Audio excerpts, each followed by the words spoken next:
èmi ni mò ń gbọ́ gbogbo bùkátà nínú ilé, ọkọ mi tó ń fẹ̀sùn àgbèrè kàn mí, ẹ tú wa ká. Rashidatu ló pariwo bẹ́ẹ̀. Iwájú adájọ́ Ahmed Ajumobi tilé-ẹjọ́ kọ́kọ́ kan tí wọ́n ń pè ní area court tó wà ní sẹ́ńtà ìgboro nílùú Ìlọrin nípínlẹ̀ Kwara ní àwọn tọkọtaya méjì kan, abilékọ Rashidatu Bashir àti ọkọ rẹ̀ ọ̀gbẹ́ni Ashamu Bashir, gbé ara wọn lọ. Ẹ̀sùn tí abilékọ Rashidatu tí ṣe olùjẹ́jọ́ fi kọ ọkọ rẹ̀ ni pé kì í ṣe ìtọ́jú òun pẹ̀lú àwọn ọmọ tó ń bí fún un, àti pé ọ̀pọ̀ ìgbà tóun bá ti ṣọ́ọ̀bù dé ló máa ń fẹ̀sùn ṣìnà kan òun, léyìí tí kò sì rí bẹ́ẹ̀ rárá. Ó ní, olúwa mi, ọ̀rọ̀ mi ò pọ̀ rárá nílé ẹjọ́ yìí o. Ohun tí mò ń fẹ́ gan ni pé kílé ẹjọ́ yìí tú ìgbéyàwó tó wà láàrin èmi pẹ̀lú ọkọ mi ká, kí kálukú wa máa lọ ní ayọ̀ àti àlàáfíà. Mi ò ṣe mọ́, kò sífẹ̀ẹ́ kankan láàrin àwa méjèèjì mọ́.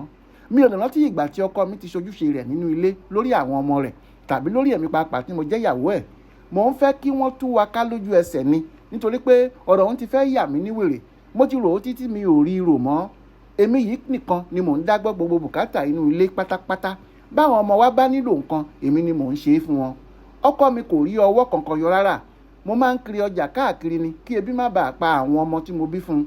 Ṣùgbọ́n èyí tí ìbá fi máa bẹ̀ mí, ẹ̀sùn rádaràda ló fi máa ń kàn mí nígbà gbogbo tí mo bá padà sílé. Ṣé lọ́kọ mi á máa sọ pé àwọn ọkùnrin tí mò ń tajà fún ti bá mi sùn dáadáa níta ni mo ṣe pẹ́ kí n tó wọlé. Ojúmọ́ kan wàhálà kan ni, bẹ́ẹ̀ ebi máa pa àwọn ọmọ wa tí mi ò bá kiri ọjà yìí lójoojúmọ́.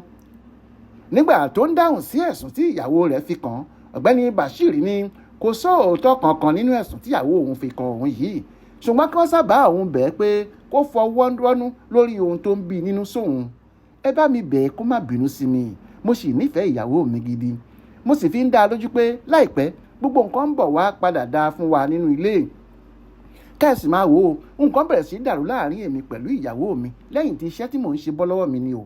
Òun nìkan ló ń dágbọ́ gbogbo bùkátà ilé lóòótọ́, ṣùgbọ́n ìrìn ẹsẹ̀ ò mọ́ tó lójú mi ni mo ṣe ń kó lójú nígbà gbogbo pé ó ń ṣe ṣìnà. Nínú ìdájọ́ rẹ̀, onídàájọ́ Ahmed Ajumobi rọ olùjẹ́jọ́ pé kó ṣọ́ ọ̀rọ̀ tàbí ẹ̀sùn tó fi máa kan ìyàwó rẹ̀ nínú ilé, kó sì má fẹ̀sùn tí kò lẹ́sẹ̀ nílẹ̀ kan mọ́. Bákan náà ló rọ ìyàwó tó jẹ́ olùpẹ̀jọ́ pé kó yéé rin ìrìn alẹ́ tàbí tòru mọ́, kó sì mọ irú ọ̀rẹ́ tí yóò máa kó láwùjọ tí wọ́n máa bá a sọ lẹ́nu. Ó sún ìgbẹ́jọ́ sí ọjọ́ 14 oṣù kejìlá ọdún yìí. Adéwálé Adéoyè ló ṣàkójọpọ̀ ìròyìn ọ̀hún fún Aláròyé online television.